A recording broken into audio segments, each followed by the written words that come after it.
Selamat sejahtera Tuan Ravi dan rakan-rakan sekalian. Hari ini kami akan membentangkan tentang pembentukan insan bermoral secara holistik. Sebelum mulanya pembentangan kami, saya ingin menerangkan tentang konsep insan yang bermoral. Insan bermoral merupakan insan yang mempunyai sifat-sifat moral. Selain itu juga merupakan modal insan bermoral menekankan perwatakan positif dalam diri seseorang individu. Perwatakan positif yang dimiliki oleh seseorang insan bermoral perlu terdiri daripada 3 dimensi moral, iaitu pemikiran moral, perasaan moral, tindakan moral. 3 dimensi moral ini dapat membantu mereka untuk membuat keputusan tentang tingkah laku atau perilaku yang akan dilakukan adalah baik dan boleh diterima oleh norma masyarakat.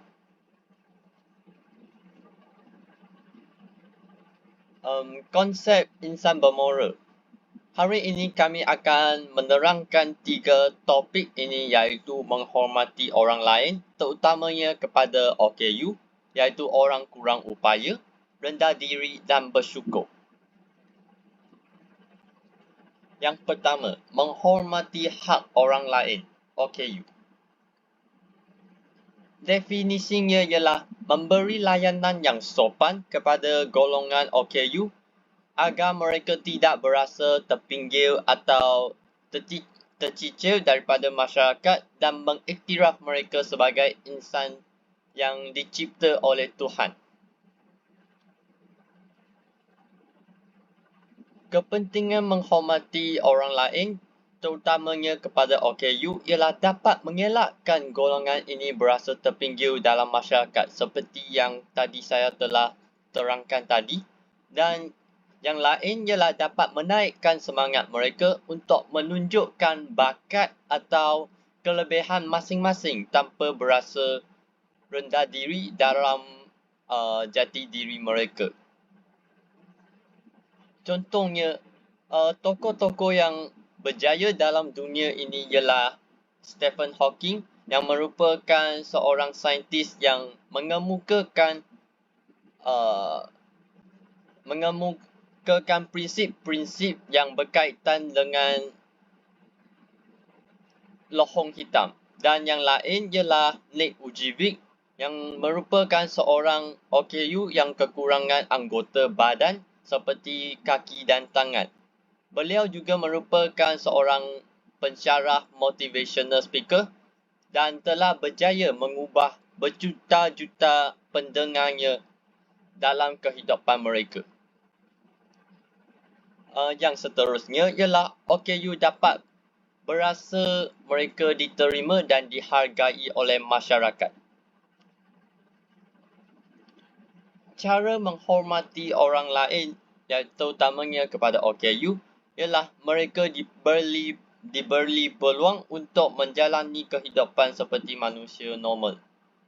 Seperti tokoh-tokoh yang berjaya yang tadi saya memberikan contoh itu, jika mereka tidak pernah diberi peluang untuk menunjukkan kelebihan atau bakat mereka, mereka tidak dapat meneruskan sara hidup mereka. Selain itu, menghormati dan menghargai sifat-sifat tersendiri golongan OKU. Kita perlu melayan mereka dengan sopan dan adab untuk menunjukkan kesantunan dan keadapan sebagai seseorang manusia. Selain itu, menyediakan kemudahan awam yang sesuai kepada golongan OKU. Malaysia telah menyediakan kemudahan-kemudahan awam seperti tempat duduk khas untuk OKU di kenderaan awam seperti bas dan kereta api. Kemudahan awam ini dapat memudahkan mereka untuk menjalankan kehidupan mereka. Yang terakhir ialah mengiktiraf golongan OKU sebagai insan ciptaan Tuhan dan tidak mengisirkan mereka daripada masyarakat. Sekarang, bentuk yang kedua untuk membentukkan insan yang bermoral adalah kita mesti mahu mengamalkan sikap rendah diri. Definisi rendah diri adalah sesuatu sifat yang mengakui kebenaran dan menerima kebenaran tersebut. Dia ada rasa sombong dengan segala yang ada pada dirinya dan merasa rehat hati kerana tanpa menerima pandangan tidak kira daripada sesiapa pun. Kepentingan kita mesti mahu mengamalkan sikap rendah diri yang pertama adalah pemikiran kita akan menjadi lebih progresif sebab apabila kita berada dalam keadaan yang kami tidak pandai, kita boleh rendah diri sendiri dan cuba mendengar orang lain, cuba mendengar pandangan orang lain dan kita boleh belajar.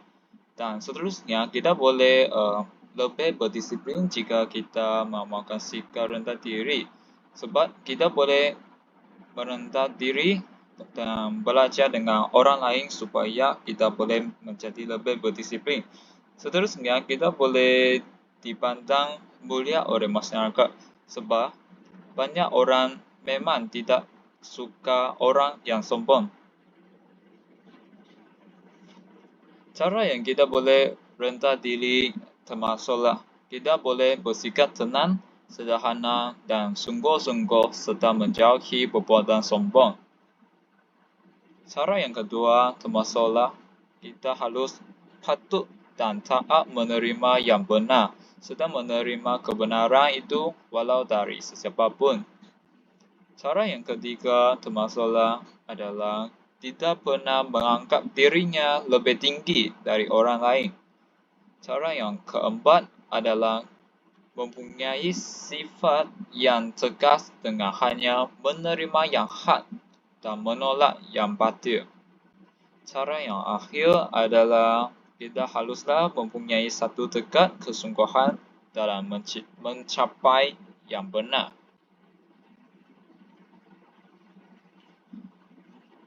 Kita mesti mahu mengamalkan sikap bersyukur supaya kita dapat membentuk insan yang bermoral. Definisi bersyukur adalah perasaan dan perlakuan yang dilahirkan secara ikhlas atas nikmat dan kesenian yang diperoleh. Kepentingan kita mesti mahu bersyukur kerana kita dapat meningkatkan kesihatan mental dan dalam perkara ini kita dapat membantu orang. Sikap bersyukur dapat membantu orang untuk meningkatkan emosi negatif. Selain itu, kepentingan kita bersyukur dapat meningkatkan hubungan. Sebab apabila anda mengucapkan terima kasih, orang lebih menyukai anda kerana anda membuat mereka merasa seronok dengan diri mereka sendiri. Cara yang kita boleh melakukan sifat bersyukur adalah kita mesti mahu mengucapkan terima kasih kepada orang lain. Sebab terima kasih adalah satu tugas yang akan mudah dan jadikan ia sebagai rutin. Bersyukur ini tanpa mengajak kita agar lebih menghargai seseorang dan sebagai insan manusia kepada manusia lain. Dan apabila kita mengamalkan sikap bersyukur, kita dapat menunjukkan tanda peradaban yang baik kepada orang lain. Itu saja. Sekian, terima kasih.